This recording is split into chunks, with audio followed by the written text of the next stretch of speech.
하늘에 계신 아버지 하나님, 각자가 가진 문제들과 아뢰을 것이 있어 새벽 기도 시간에 왔습니다. 각자가 가진 모든 문제들을 아시는 주님께서 우리의 상황에 맞게, 그리고 주님의 지혜에 맞게 우리의 기도에 응답하여 주시옵소서. 예수님 이름으로 기도드립니다. 아멘. 성도 여러분, 안녕하십니까? 오늘도 하나님께서 주시는 은혜와 힘으로 좋은 하루 되시기 바랍니다. 오늘은 요한복음 21장 18절에서 22절에 있는 말씀을 함께 보도록 하겠습니다. 내가 진실로 진실로 내게 이르노니 내가 젊어서는 스스로 띠뛰고 원하는 곳으로 다녔거니와 늙어서는 내 팔을 벌리리니 남이 내게 띠띠우고 원하지 않는 곳으로 데려가리라. 이 말씀을 하심은 베드로가 어떠한 죽음으로 하나님께 영광을 돌릴 것을 가리키심이라. 이 말씀을 하시고 베드로에게 이르시되 나를 따르라 하시니 베드로가 돌이켜 예수께서 사랑하시는 그 제자가 따르는 것을 보니 그는 만찬석에서 예수의 품에 의지하여 주님을 파는 자가 누구오니까 묻던 자더라. 이에 베드로가 그를 보고 예수께 여짜오되 주님, 이 사람은 어떻게 되겠사옵나이까? 예수께서 이르시되 내가 올 때까지 그를 머물게 하고자 할지라도 내게 무슨 상관이냐? 너는 나를 따르라 하시더라. 오늘의 제목은 서로를 긍휼히 여기며 라는 제목으로 말씀을 전하려고 합니다. 오늘은 베드로와 요한이 서로 등장하는 이야기인데요.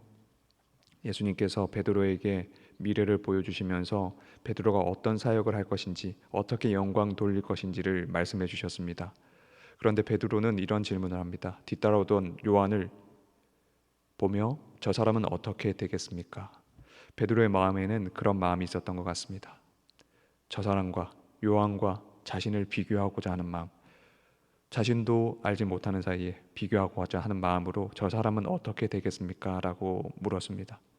그때 예수님께서 하신 대답은 요한에 대한 설명이 아니라 이렇게 대답하셨습니다. 내게 무슨 상관이냐? 너는 나를 따르라. 조금 섭섭한 듯이 보이는 그러한 말일 수도 있을 것 같습니다. 내게 무슨 상관이냐? 너나 잘하라 라는 그러한 이야기가 아니라 상황을 전체적으로 보고 난 후에 이 말씀이 예수님께서 어떠한 말씀으로 하셨는지 알게 되었습니다.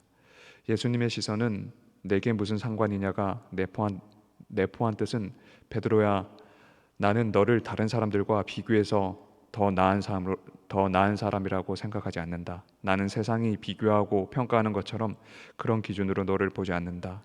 너를 지치게 만들고 무기력하게 만드는 폭력적인 시선과 비교로 너를 평가하지 않는다. 고되게 자신을 비교하지 말아라. 내가 너를 판단하는 기준으로 너를 봤으면 좋겠다.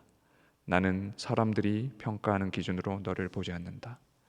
사람들은 본성적으로 알게 모르게 다른 사람과 비교를 통해 자신이 더 나은 사람임을 확인하고 싶어 합니다. 베드로처럼 예수님께도 자신의 가치를 인정받고 싶어하는 그러한 질문을 던지기도 합니다. 하지만 우리의 가치를 평가하는 것은 예수님의 기준과 사람의 기준은 다르다는 것입니다. 예수님께서는 다른 사람과 비교하는 그런 비정상적이고 폭력적인 방법으로 당신의 자녀들을 평가하지 않으십니다. 다만 예수님께서는 이렇게 말씀하십니다. 너는 나를 따르라. 사람들과 다른 예수님께서 베드로를 바라보시는 시선과 자신에게 맡겨 주어진 사명을 이해했을 때 그에게는 비교를 하며 올라서려는 그러한 노력이 멈춰지고 진정한 목표를 향해 나아갈 수 있지 않았을까, 그 당시를 생각해 봅니다. 그리고 제가 여기서 중요하게 생각해 보고 싶은 부분은 이 부분입니다. 예수님께서는 귀중한 사업을 베드로에게 맡기셨습니다. 그런데 이 당시에 예수님께서 하셨던 말씀과 그 상황은 어떠한 상황이었냐면, 베드로가 요한과 비교하며 질문한 그 상황은 예수님께서 잡혀가신 후, 그리고 부활하신 후 베드로가 3번 부인한 후에 제자들이 베드로를 인정하지 않는 그러한 때에 발생한 일이란 것입니다. 베드로가 3번 부인한 후, 그 후에 이 일이 생겼다는 것입니다. 내가 나를 사랑하느냐, 내가 나를 사랑하느냐, 내가 나를 사랑하느냐라고 물었을 때 베드로는 마음에 회심을 하고 마음을 다시 잡고 예수님을 사랑한다고 대답할 수 있었습니다.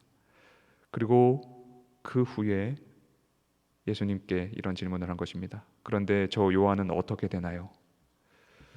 자신과 비교를 하면서 자신이 맡은 일이 더 중요하다고 이런 대답을 얻기를 원했던 것 같습니다. 하지만 베드로가 처음부터 그런 생각을 했던 것은 아닙니다. 제가 원어를 살펴보니 이런 상황이었습니다. 베드로는 어떤 이유에서 그를 보게 되었고 그때 비교하려는 욕망이 들었습니다. 시대의 소망에서도 이렇게 이야기합니다.